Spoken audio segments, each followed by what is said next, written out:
Masalah miom kista.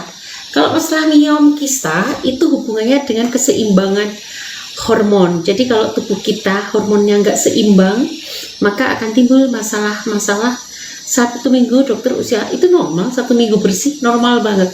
Jadi nggak ada yang perlu diperbaiki. Gaya hidup sehat wajib agar menopausmu bisa lebih panjang.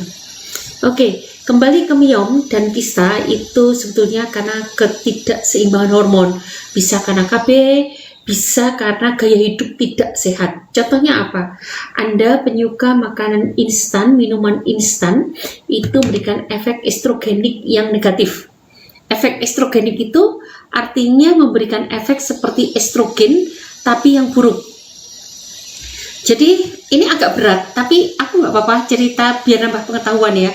Jadi Anda tahu kan kalau perempuan punya estrogen kan? Tapi nggak semua estrogen itu baik loh, ada estrogen yang buruk. Nah, estrogen yang buruk itu yang bagaimana?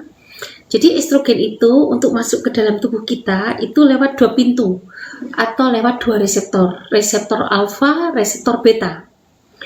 Nah, reseptor alfa itu kalau estrogen itu masuk ke reseptor alfa itu akan menyebabkan miom, akan menyebabkan kista. Ini biasanya terjadi karena ekses estrogen.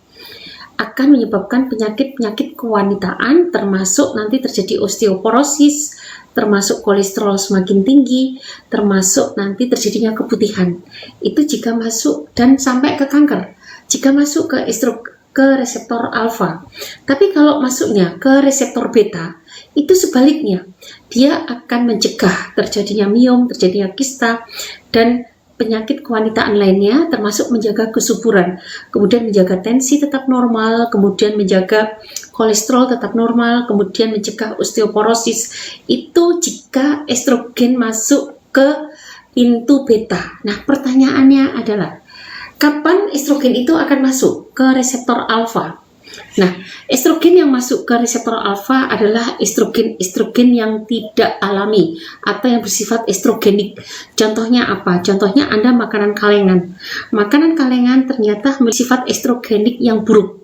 Dia akan masuk ke reseptor alfa dan menyebabkan gangguan kewanitaan.